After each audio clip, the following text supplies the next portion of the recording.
প্রধান উপদেষ্টা, সম্মানিত উপদেষ্টাবৃন্দ, মঞ্চে উপবিষ্ট সম্মানিত রাজনৈতিক নেতৃবৃন্দ এবং যারা ক্ষতিগ্রস্ত হয়েছেন মঞ্চের সামনে আমার সামনে উপবিষ্ট সুধীবৃন্দ, আসসালামু আলাইকুম। আসলে এটা এমন একটা বিষয় যা নিয়ে আমরা প্রতিনিয়তই কথা বলছি এবং প্রতিনিয়ত কষ্ট পাচ্ছি। বিগত 15-16 বছর ধরে আমরা একটা ফ্যাসিস্ট রেজিমের অধীনে থেকে গোটা জাতি নির্যাতিত নিপীড়িত হয়েছে।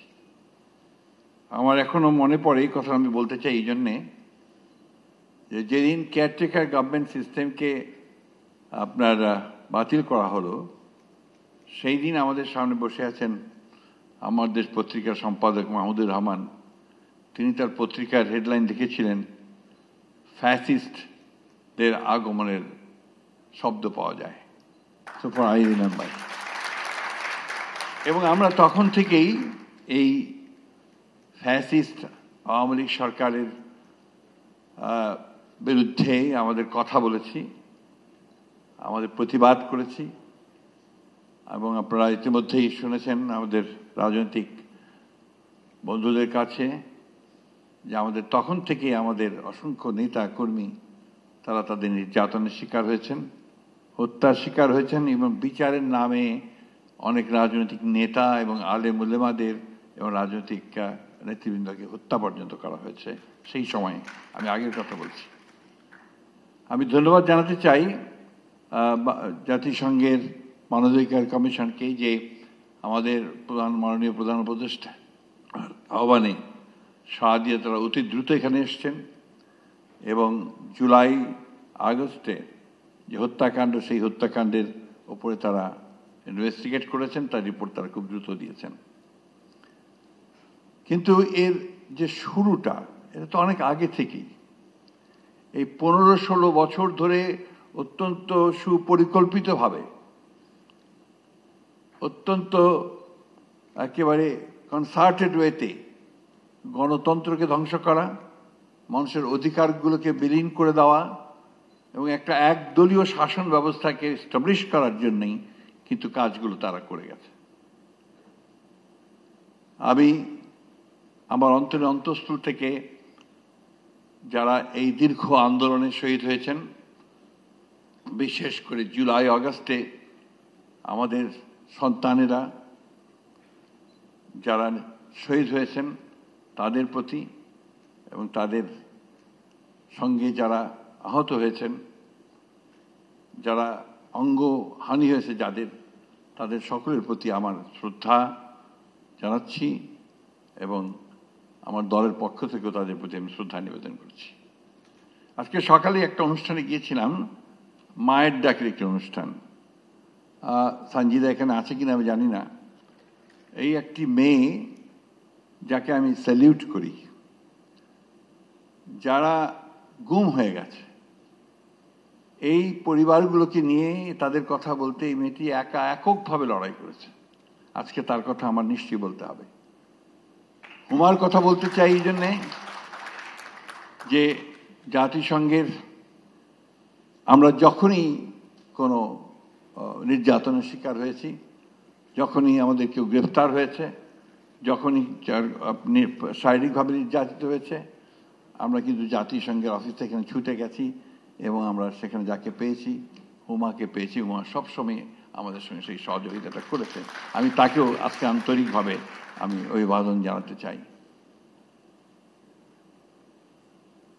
আমরা একটা ভয়ঙ্কর, ভয়াবহ, একটা মনস্ট্রাস একটা সময় পার হয়ে এসেছি। আমি বারবার ওই কথাগুলো বলেই নিজেকে এবং আপনাদের সকলকে আমি ভারাক্রান্ত করতে চাই না।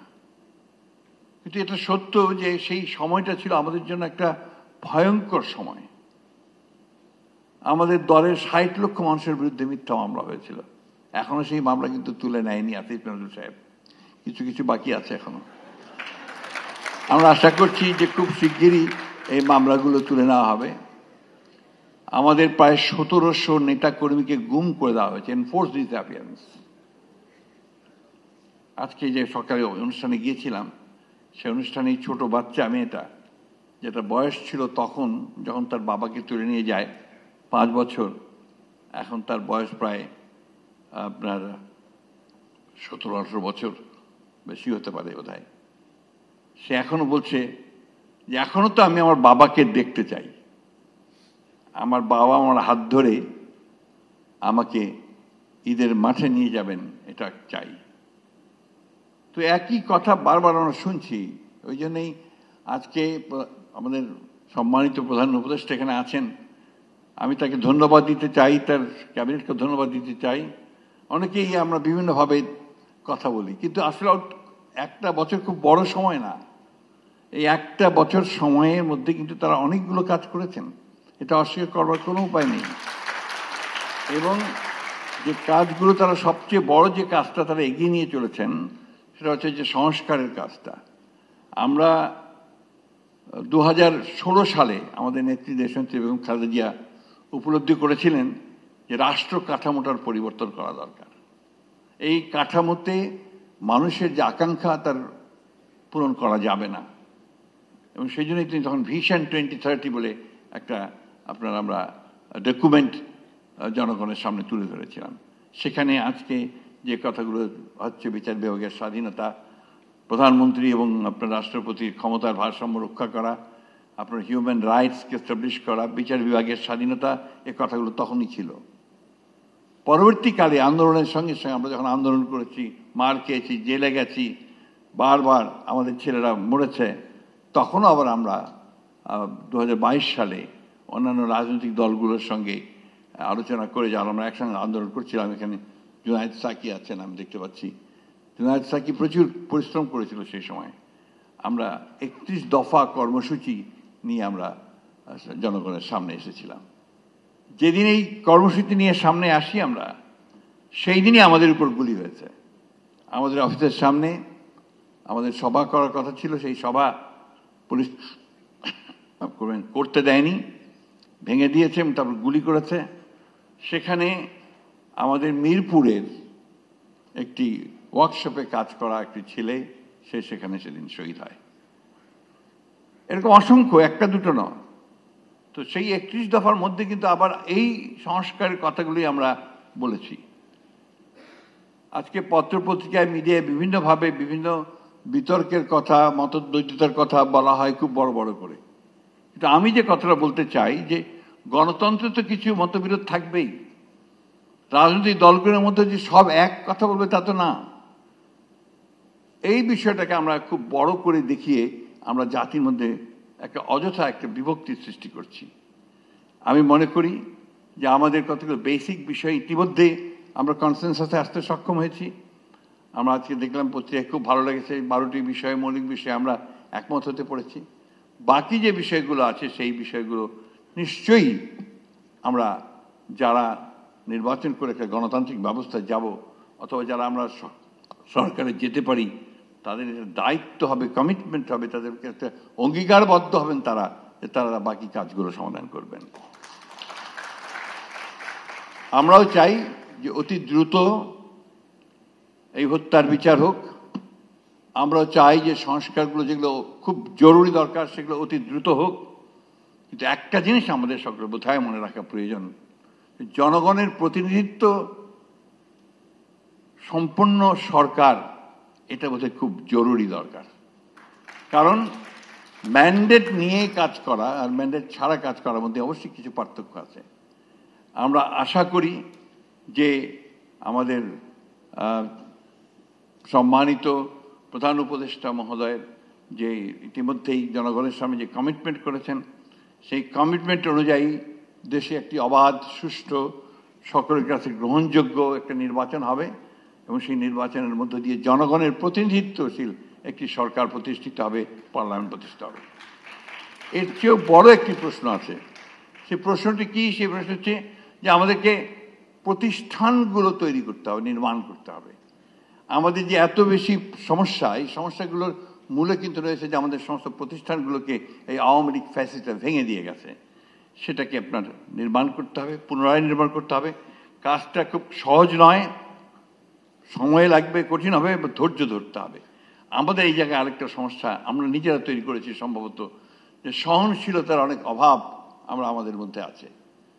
এই জায়গাটাকে আমাদেরকে বেরিয়ে আসতে হবে, কিছুটা সহনশীল হতে হবে, ধৈর্য ধরতে হবে। নিশ্চয়ই আমরা এত কিছু পেরেছি, এটা পারবো না কেন? আমরা 1952 সালে তো ভাষা আন্দোলন করে ভাষা প্রতিষ্ঠা করেছি। আমরা তো 69 সালে একটা বড় ছাত্র জনতার অভ্যুত্থানের মধ্য দিয়ে সেদিনকার সেই শাসককে সরাতে পেরেছিলাম। আমরা তো একটা যুদ্ধ করেছি 1971 সালে, এক পাকিস্তান সেনাবাহিনীর বিরুদ্ধে যুদ্ধ করে, লড়াই করে, অনেক রক্ত দিয়ে কিন্তু আমরা একটা স্বাধীন দেশ পেয়েছি। তো সেই জায়গায় আজকে কেন আমরা পারবো না এতগুলো রক্তপাত, এত ত্যাগ স্বীকারের পরে সকলকে নিয়ে সমবেত প্রচেষ্টায় আমরা একটা গণতান্ত্রিক একটা বাংলাদেশ নির্মাণ করতে? আমি কথার উপর খুব জোর দিতে চাই, গণতান্ত্রিক বাংলাদেশ কথার উপরে। কারণ আমি বিশ্বাস করি যে একটা গণতন্ত্র, একটা ব্যবস্থা আমাদের সমস্ত সমস্যাগুলোর ধীরে ধীরে সমাধান করবে। একই দিনে পারবে, বৈপ্লবিক কোনো ঘটনা ঘটবে এটা সম্ভব নয়, কিন্তু গণতান্ত্রিক ব্যবস্থার মধ্য দিয়ে সেই পরিবর্তনটা নিশ্চয়ই আসবে বলে আমি বিশ্বাস করি। আমি ব্যক্তিগত জীবনে খুবই আশাবাদী মানুষ। আমাদের সময় প্রায় শেষ হয়ে এসছে, বয়স হয়ে গেছে।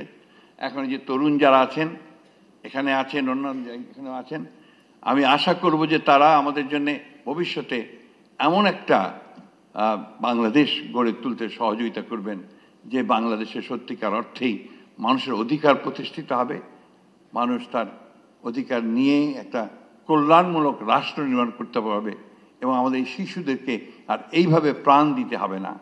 আমি ধন্যবাদ জানাতে চাই জাতিসংঘকে, তাদের মানবাধিকার কমিশনকে, যে তারা একটা অত্যন্ত চমৎকার একটা ডকুমেন্ট আমাদের সামনে তুলে দিয়েছেন। কিন্তু ডক্টর শফিক খুব ভালোভাবেই বলেছেন যে এটা আসলে খুব যথেষ্ট নয়, এটা অনেক ব্যাপক। এই অত্যাচার, নির্যাতন, নিপীড়নের যে চেহারা বাংলাদেশের মানুষ দেখেছে, এটা অনেক বেশি ব্যাপক। তাই সবাইকে নিয়ে আমরা আসুন, আমরা সত্যিকার ইতিহাস তৈরি করি, সত্যিকারের পথ তৈরি করি, এবং আমাদের জাতিকে যেন আমরা সত্যিকার অর্থেই আমরা সেই জায়গায় নিয়ে যেতে চাই যার জন্য আমাদের এই ছেলেরা প্রাণ দিয়েছে। ধন্যবাদ সকলকে। আসসালামু আলাইকুম।